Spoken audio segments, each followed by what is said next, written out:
And Sherlyn? Don't judge me, right? I used to deliver flyers for my Chinese people in my block, and they used to give me $10 as long as I deliver like 20 or 30 of them within an hour. So that was my first job. I think I was Nice. like 12, 13 years old. So I was illegal, the illegal part of it, but it's okay. I'm about to say, You that's learn a not lot even about a legal, person. right? It's illegal, but Oh, okay. nobody cares. All right. So today is a really great example of an exciting partnership we just began with JP Morgan Chase and Hot 97. So I want to just start off talking about why this collaboration is you. Monica, can you tell us a little bit about why JP Morgan Chase focus on health in communities matter? The Bronx, Brooklyn, Queens. Why Hot 97 and why are they the right for our financial health initiative? Come on, think about it. It's Hot 97. Woo woo! The home of hip hop. Come on. Come on You now. know, these are people that they're trusted. They're the voice of the people. You know, they're reaching out to the people that we want to reach out to. They're connecting with the people that we want to connect with. They're the truth tellers. You know, it's not going to be all about fluff. And we really want to be really intentional. We want to make sure that we talk the talk. You know, we speak plain English, not lawyerism. And we want to make sure that we connect with somebody that's also about being trustworthy, want to help the community and speak the language in the community, and does the work, right? Does the work in the community, shows up for the community all the time, because that's what we do, and we want to elevate that so that the community can see us doing that. That's why we hire within the community. That's why we're out there in the communities talking about it and not selling things, but educating in the community, just like Hot 97 does. They educate. Right? So we want to partner with somebody that has the same values that we do, is passionate just like we are, and there's nobody better than the person sitting to the left of me right here, you know, with her non-for-profit and her passion for financial literacy. So I want to thank you for giving us that opportunity to be a course. partner Thank with you. Oh my gosh. a I mean, kind. how much do I owe you for saying all that? That was incredible. Thank you so much. It means a lot to be here, and I love when you said intentional. And I think that's, you know, everything about Hot 97, everything that we do is very intentional and always speaking truth. That's always going to be important. And I think you can tell by someone's personal life, right? I mean, not to put anyone on the spot, but, you know, I'm really thankful that for our nonprofit with my husband, we do the work and we care and we are in the community. So, you know, it just shows it's a full circle of giving back. And when you can pay it forward, it is important to pay it forward. So the knowledge that you're sharing, the resources that you both are providing is something, again, I wish I had growing up, but this is what this is for. We share it, you take it, and you pass it on. And that's what we're here for. That's why the synergy is perfect, Yeah. and actually the partnership is perfect, because these are the kind of people we want to partner with day in and day out, all day, every day. That's right. These two ladies just met and they already answered the next question, so I'm going to skip it. Nice job. The synergy is real. It's authentic. So thank you so much for bringing that. I know we just met and met her in person. Oh my gosh! I know. I don't want to be that fan person. Fangirling, right? No, I know. I don't want to be. Yeah, a I little did not bit, ask for autograph or anything. I don't want to be that person. But you know, I don't We can mind ask that for it one. later. You know what I'm saying? We can answer it later. Sherlyn, your workshop today was focused on empowering New Yorkers, especially when it comes to credit. Why is understanding credit so foundational to financial health? And what are some common myths, you want to give us one or two, that you'd like to dispel for this audience here today? Thank you, Lorraine. That's a great question. So I think that credit, it's the foundational of financial health. Why? Because it helps us obtain and break generational wealth. We need to be able to bring generational wealth, break the barriers, if you sit here and look at data, Latinos and Afro-Americans are the least homeowners, the ones that own the least amount of homes. And guess what? It's because it was never thought to us. It was never a thing. We don't think about our kids. We don't think about our future. So that's the reason why I think credit and just being able to empower our youth and ourselves, because at the end of the day, we need to go home and talk to our kids about the things that we never had. Like, I didn't know that we needed a bank to buy a home. I learned that here. I learned that in my early 20s. Why? Because that was not a conversation we had at home. And one of the myths when it comes down to credit, I think I mentioned some of that. Just pay your credit cards on time, guys. You think, hey, and credit's not free money. At the end of the day, it's not free money. Yes, I work for a bank, but at the end of the day, I am a consumer myself. I know what banks could do if you don't manage your credit wisely. So make sure you make the payments on time. Pay. Do not apply for credit if you don't need additional credit, because it's gonna hurt you. At the end of the day, like I'll tell you a story, Lorraine. I had a friend that she had 20 credit cards. I looked at her with 2 heads. I'm like, how you have 20 credit cards? Nobody taught me that was not the right thing to do. And every time you go to the stores and you go shopping, they're gonna offer that 20%. Is that 20% off actually worth it? It might sound good at the moment, but guess what? Now you're stuck with debt, and now you're stuck with additional credit inquiries. Now your credit's going down. Now what happened if you need to buy a house in the next 2 years? Guess what? Because you made those decisions at that moment, that 20% off is gonna hurt you. It's not going to allow you to buy that house of your dreams. So those are the things that we need to think before we make that decision, especially when it comes down to credit. Yeah, 100%. And I think the recurring theme is really breaking those cycles. We didn't have this growing up. How do we reach the youth? How do we prevent them from making those same mistakes that we made? And on that note, But can I just add something to that? Because when we say generational wealth, yeah.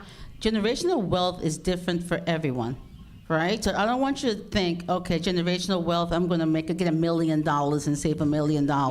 Yeah. You know, that's not it. Generational wealth is that your kids and your family are better off Than you tomorrow were. than you are today. Yeah, That's generational wealth because it builds from that. And then that's how you grow. So I don't want you to start thinking, okay, $1 million, $2 million. Come on, that's not even realistic, right? If you're trying to just be you paying rent and just making ends meet. All you got to do is make sure that you pay yourself. Doesn't make a Pay difference yourself. what that is, but you got to pay yourself. Could be $5 this month, could be $20 next month, but you're paying yourself. And then that your kids and your family and your uncle and everybody else is better off next time better than you. And that is generational wealth that we build on. Yeah. And it all starts with a budget. Just to add on to what Monica said, and it's not only home ownership. Think about business, right? A lot of us don't own business, but if you have an idea, expand on that idea. Why? Because that's also generational wealth that we're not thinking about. We're only thinking about home ownership. Yeah, that comes after, but if your goal is to be able to get that business that you need, that non-for-profit, guess what? That's also generational wealth. So think about those other areas and other aspects that we have to be able to build that generational wealth. These ladies are too good, because now we're going to segue right over to Nessa. I had to skip another question. So Nessa, your Know Your Rights camp includes a focus on financial education. What inspired this passion for you personally? And can you share how your own financial journey, Yes. we're getting a little personal here, included any challenges or lessons learned that'll help others break that cycle? For sure. I made a lot of mistakes in my 20-year career.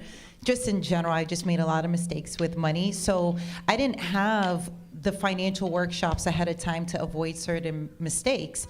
So that's one part of it. But when it comes to the Know Your Rights camp, you know, between Colin and I remember Colin saying something to me. He's saying he didn't want to just teach the youth how to stay alive. He wanted the youth to thrive in life. And what does that look like?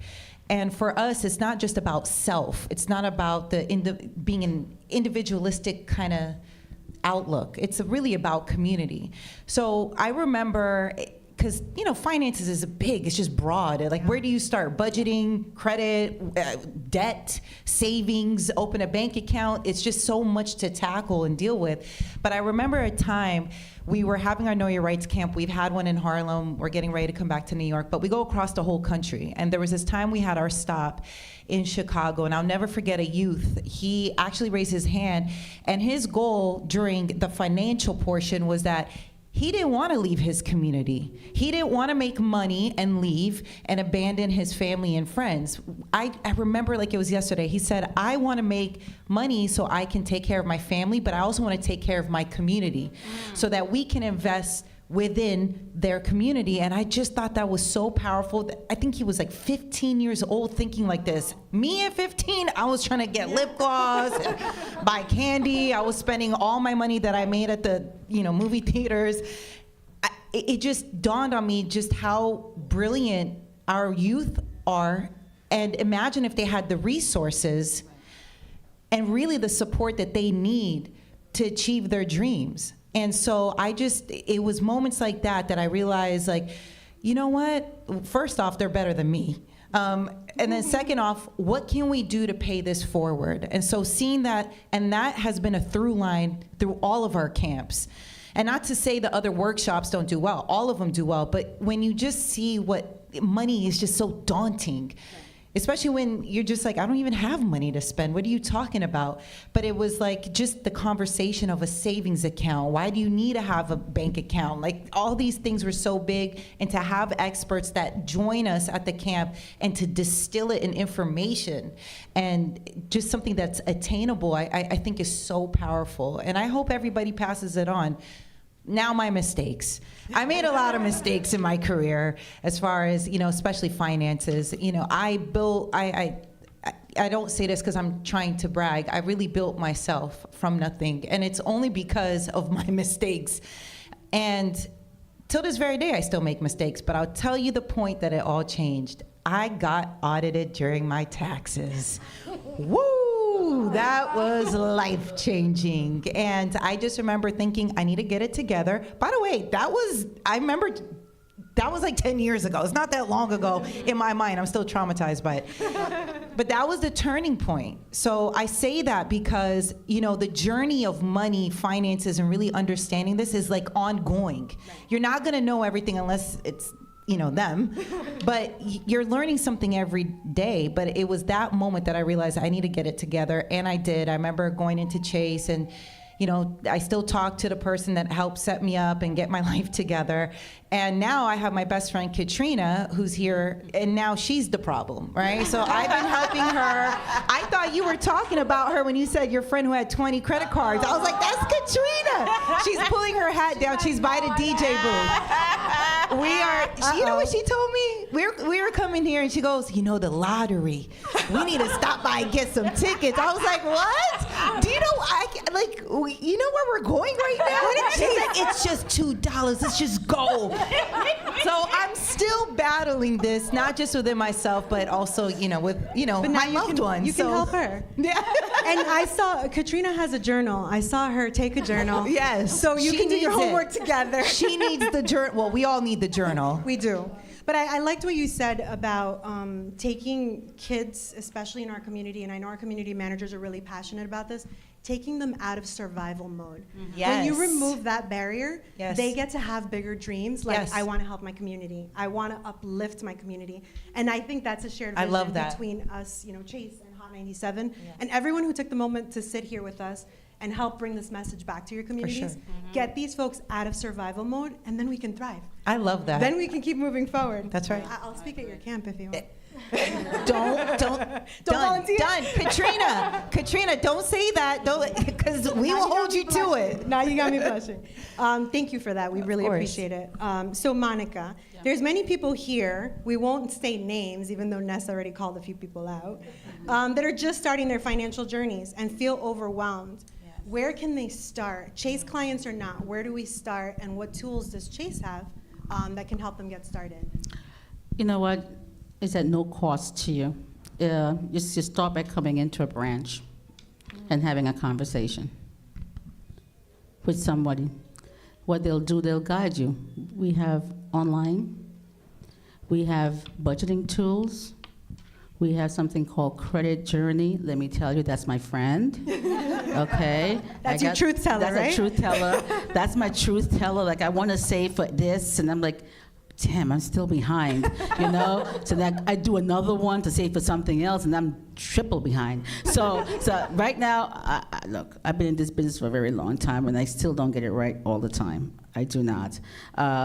We have savings accounts, right? We have a group of experts that come in and want to do what's best for you.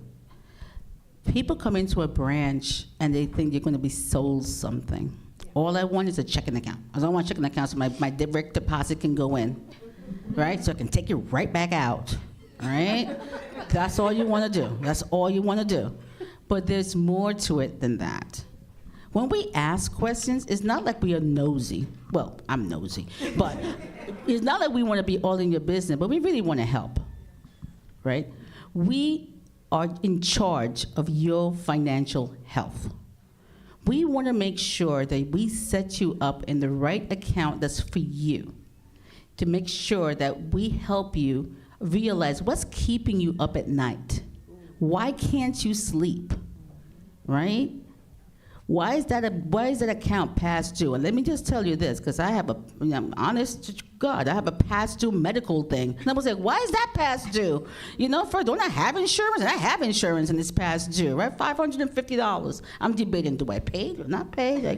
What's going to happen? What's the worst that can happen, right? I'm debating that right now within myself, right? So what I'm saying is you come in here, we have savings accounts. We have more than just checking accounts, right? We sit down and make a realistic goal for you. And then your job, you don't have to come in here all the time. You can go online and do credit journaling and update it.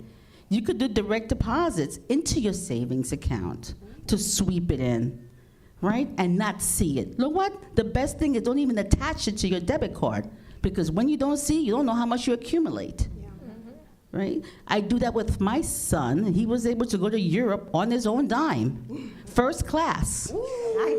Round trip. Now imagine, a late 20-year-old in a do-rag and flip-flops and everything. I said, they probably thought you were some kind of hip-hop artist or something, because he was the only one of his color sitting in first class chilling, And he went to the booth also whenever he was pre-gaming, so you know what I'm talking about. So he was feeling nice, going to Italy and coming back all by himself. So that's Monica's budgeting tip? Let your mom take over your finances? No, my budgeting tip is I made sure he wasn't attached to his credit card, to his debit card. And That's he didn't a really see good that one. sweep coming in all the time. Next thing you know, you had enough money to go travel. What I'm saying is, you come in, we're going to set you up. Yeah. Right? Because we want to make sure we're here for you. I just think we are not used car salesmen. We're not even a new car salesman. Our job is to help you.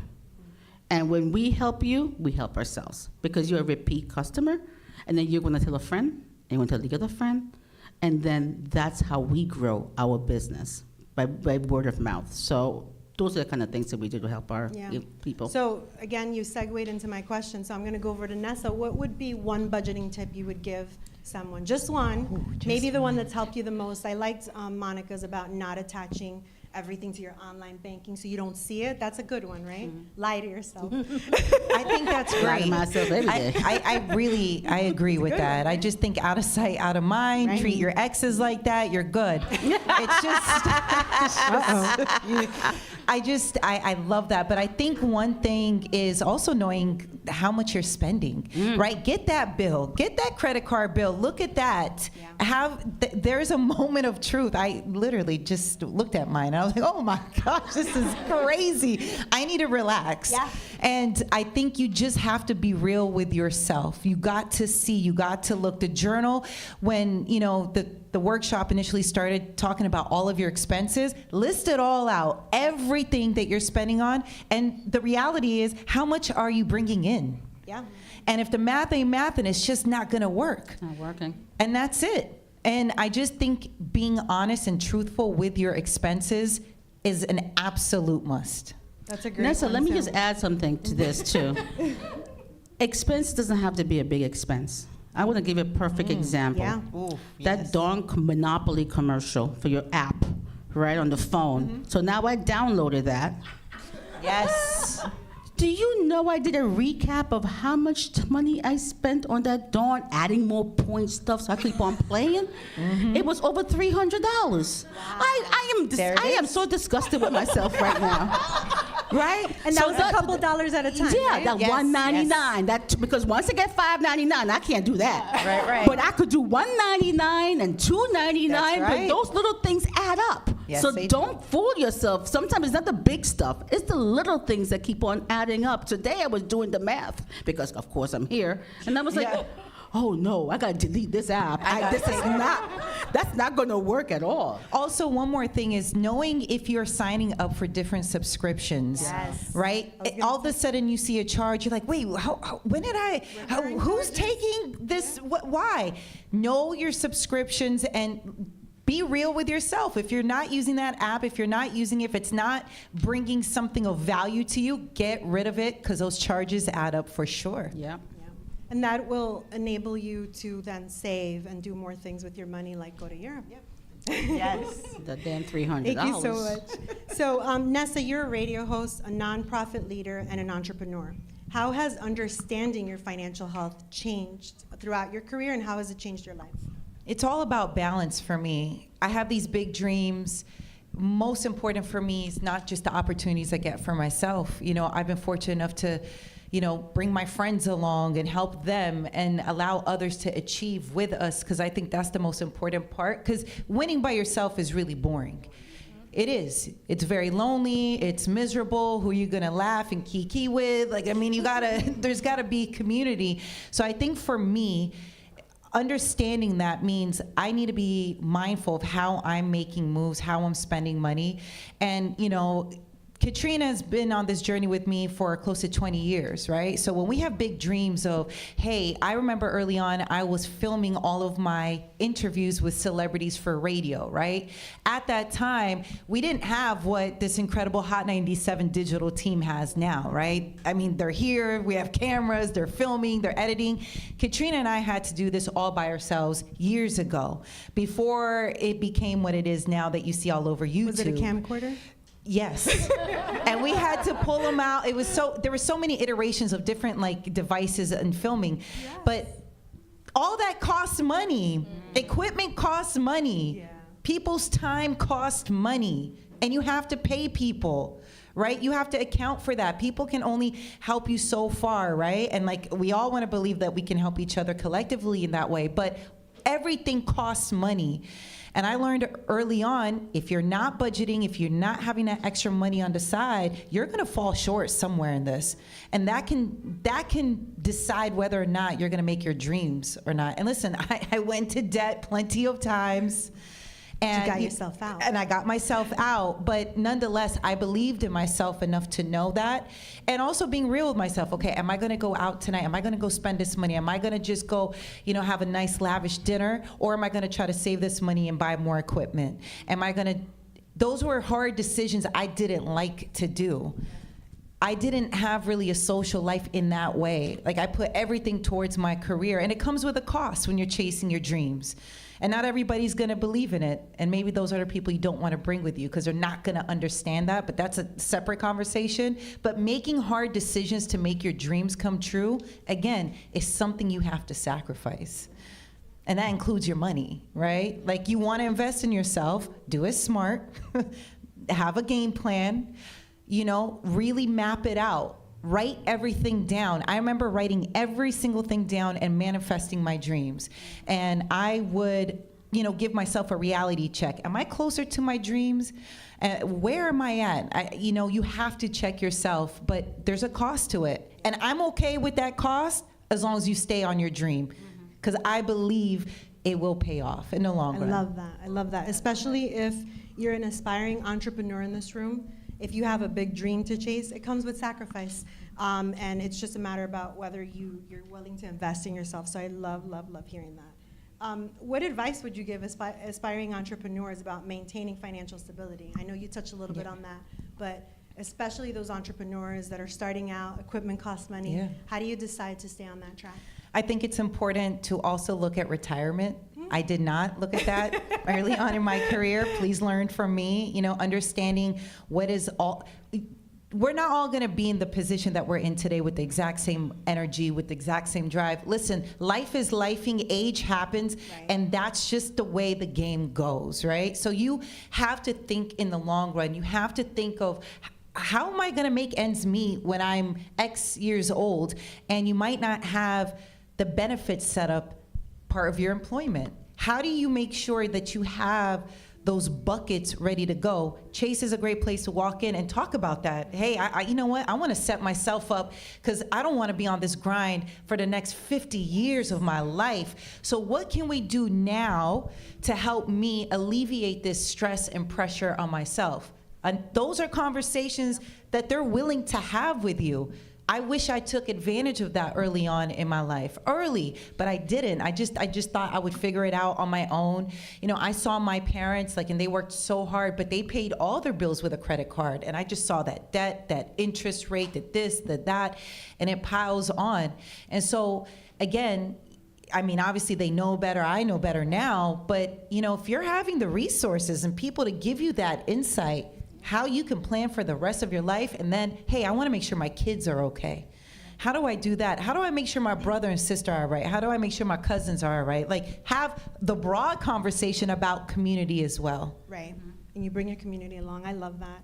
I can stay talking to you guys forever, but we do have to end. So I do want to I'm sorry. I want to point out that all of tonight's panelists are highly accomplished women. Yeah.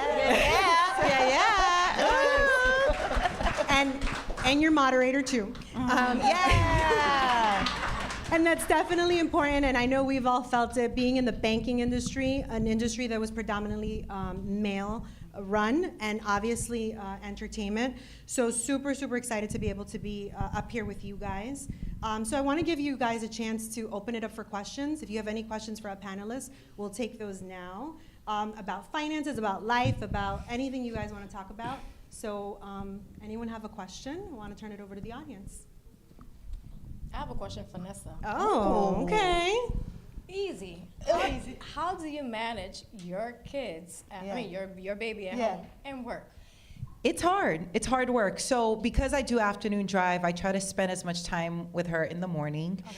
And luckily, Colin, my husband, will take care of her while I go to work. But it's hard, right? Because I'm gonna be honest, my whole life I've been selfish, right? Before I had a child, all I focused on was my career and my dreams and what do I want? And to be honest, I've achieved so much in the way that I wanted. What's it like to not be able to do that all day, every day? That was really hard for me when I became a mom, and my heart, for all moms that have to balance this, it is a real struggle. You know what? I'm taking it day by day. So if anyone has tips, tell me, because it never feels like it's enough. Right. It's never enough at home. It's never enough at work. It's never enough for your own personal time. You're just it's never enough. You're just trying to keep it together. I always tell Katrina, or I always say on the radio, I'm holding on by a thread, because really I am holding on by a thread, but it's one of those things that I've learned to be more mindful with my time that I do have. Right. I try to be, when I'm with our daughter, I'm trying to be in that zone, but I'm gonna be honest, there are a lot of times I'm thinking about, okay, what artist interview, I gotta get ready, I gotta hit up the Hot 97 digital team, they're gonna start recording and editing, and it's a million things. What are we gonna do on the show today? It's a grind every single day. And I'm trying to figure it out. But I will say this, I'm thankful for my husband, because he really, if I didn't have that support, how would I be able to go in? How would I be able to be here? How would I be able to? And it's also a reality of when you get older. My mom was helping us for a while, but she's older. She's close to her 80s now. She's having health issues, so she had to step back. And I can't have her, just run her into the ground. So that's also pretty new for me to how am I going to get through this? Right. That was my support system. And as mothers, as parents, we need that support system. We need it. And that comes with also budgeting. Babies cost a lot. Newsflash, everyone. Having kids is very expensive, and it's time consuming. And time is not free. That's, if you're spending time with your kid, you're probably not making money. But that's why you come into Chase, you have a conversation, and how can I help my money grow? How can I let my money work for me? Have those open conversations with experts that know what they're doing. Yeah, that's a great point, especially because folks seem to come into the bank when they have a problem. Revisit your finances every so often. Do a little bit of a health check, we call it. That can be your wealth check, right? Come into the branch and say, hey, I have a couple $100. How do I make this money work for me? So that's a really great point. And the mom guilt, it doesn't go away. I have a 19-year-old, doesn't go away. That's forever. So great question, Sherlyn. Anyone else have a question? We'll get a mic to you if you do. Oh, I think Deb and Jasenia have a joint question back there. I don't know where the mic comes from. That's just in my notes. There's no mic, so I'll just ask from anyone that wants to answer. So we've all passed the journey, right, of the struggle is what I call it. If you were to go back to your youthful self, what would you do differently? What sacrifices would you have made if you know now what you know now? I would have listened to my parents and not spent all my paychecks from the movie theaters on lip gloss and shoes. I would get my check and spend it. I'm going in and I'm spending it. That's what I did. Wow, I made mistakes. I just, you're young. You think you got it. You got your whole life ahead of you. I got this energy. What are you talking about? I'm not going to go to school looking crazy. And you're not going to give me the money, so I'm going to spend my own money on it. But I think had I just saved a little bit from the time I was 15 and a half years old to now, I mean, that's having that security blanket, that would have been nice. That's a good one. Yeah, I agree. I would have done the same thing. I Right? would have actually saved my money more. I would have helped my mother more. The thing, my mother was hit by a drunken driver. And, realized that she could not walk anymore. So hell, now she has the government to depend on, and it's paycheck to paycheck. So I just think that, oh, by the way, he had no license, had no insurance, had nothing. Okay, so I think I would have been more helpful at home and help her save what little she had, and what I gained, I would have put some money aside so that it would have been easier in the household. But you're young, you're like, oh, well, mom got it because I got to buy these shoes. Yeah. I got to look good, go to school. I can't be wearing that twice. So, I would have done a better job with that. Yeah, those rainy day funds are important, especially early on. So. Well, I'm just going to play this game. Like, we listen and we don't judge, right? TikTok trend? Yeah, we listen and we don't judge. So I'll say 2 years ago, before I had my baby, I used to go to brunch every single weekend. I used to spend $300 or $400 thinking I was a baller. And What are you doing? Eating what? $300 in brunch? Have you been to Dykeman? My gosh! Like, how much food can that be? So, with that being said, I just think back and say, hey, Shirley. I'm judging. I'm sorry. We listen and we don't judge, Monica. I could have saved at least $600 easily a week without if I would have stopped going to brunch. So now I've learned my lesson. Huh? And you know what's funny? Brunch starts at $34.99, and for some reason that check comes in and it's $300. Wow. I don't know It's how. the mimosas. It's the mimosa. It's the mimosas, guys. It It's the piles up. mimosa. I was It just waiting for piles someone up. to mention that. We have time for one more question. So any other questions from the audience? You know what, Lauren, can I add something Oh, else? sure, absolutely. Something that I also, it's very concerning when I hear that, a couple $100, on a rainy day can completely bankrupt a family. That's the reality that, families are in. Yeah. So when we're sharing all of our mistakes, I hope that what you take away from that is save your money, because I promise you there will be a rainy day. Yeah. And it is a scary thought to know that a couple $100, that amount can change your entire life. That could determine whether or not you're in a house or not. That is something to be mindful of. No more mimosas. No more mimosas, guys. That's what's going to happen. And check your streaming services. I'm sure we all have multiple streaming services. Yes. And it could be as little as, $10, $12 a month that'll prepare you for that rainy day fund. So that was an excellent point. So I'm going to see if any takers. I have someone in the back with their hands up. How do you guys check for the subscription? I don't know how to do that. Yeah. Great question. So for me, I have an iPhone, so I go into subscriptions area. Yeah. Things I see, You know what's so funny though? I got charged the other day. That's why I was bringing it up. It was like workout app. Do not judge me, okay? I am trying as a mom, okay? Right. It's an app that I can work out at home, right? Like do it with the baby or whatever they sold me on, and it worked. But I have been paying this, and I realized they charged me for the whole year because when I signed up, the deal was better if you signed up for a year. So the annual came around, but for some reason wasn't in my subscriptions. So if you are really out here just signing up for different programs that isn't even going through your phone, I mean, it's all in the wind at that time, you know? Like, you gotta check your bank account. You gotta check your statements, turn on your alerts. I have all my alerts on. Absolutely. And every time you get charged for something, if it looks unfamiliar, get to it right away. Other than the fact, possibility you might get hacked or not, sure. But those charges are really sneaky. So for me, I look at everything that I'm charged with, thankfully for the alerts that Chase has. So I use that. I really depend on that a lot.